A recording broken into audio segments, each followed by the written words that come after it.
In this slidecast, we're going to look at risk.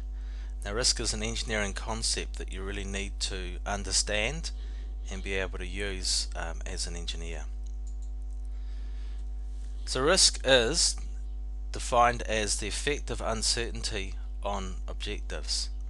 Now that's defined from ASNZS 31000, which is the New Zealand standard for risk. It sort of tells you how to do risk assessment, how to manage risk and things like that.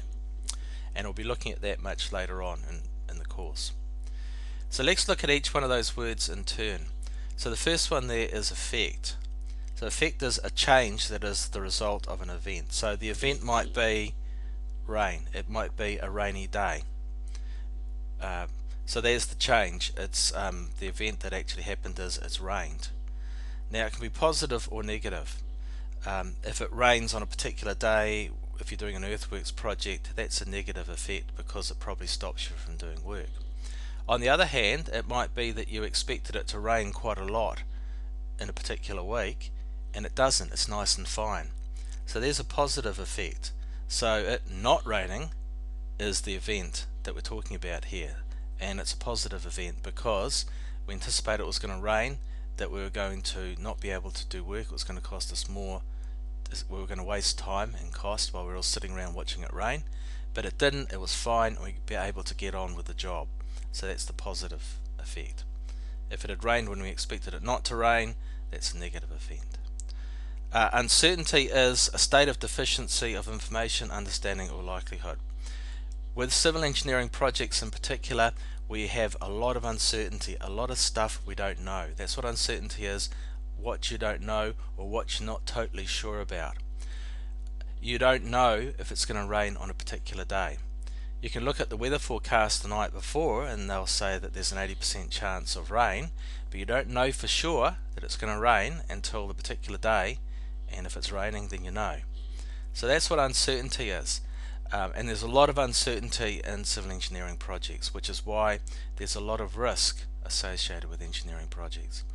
And objectives are what do you wish to achieve, which is what we looked at in the slidecast.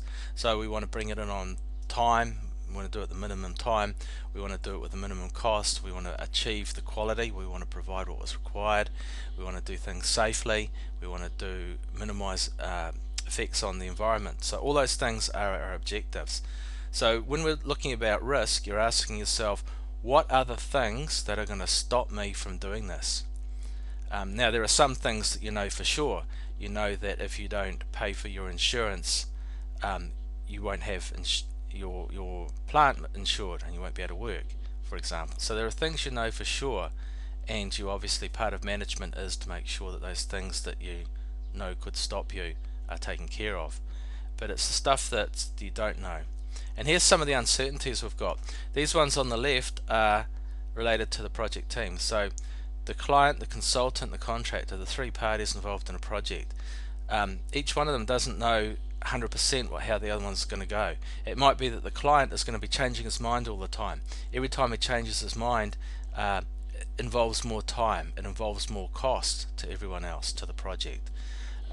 It might be that the client goes bankrupt. Once again, it's a problem. Consultant, is he going to be able to do the job?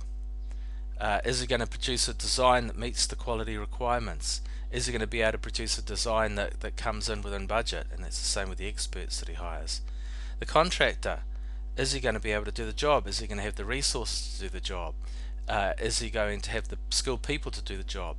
Is he going to go bankrupt? So just recently we've had Mainzeal Construction go bankrupt, and a whole lot of projects have fallen over, have failed because the contractor went bankrupt. So that was an uncertainty, that was a risk.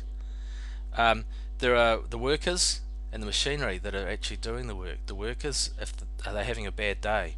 Is someone not thinking? You know, someone might have a bad day, have problems, and all of a sudden they're a safety risk because they're driving a big truck or things. Machinery breaks down. On this next part here, you've got the things within the community that you can't control, the consents, the community, the lawyers. And these ones over the far right are the environmental things, the soils. You don't know 100% what the soils are like, or earthquakes. So engineering management involves managing these uncertainties so that you're meeting the project objectives.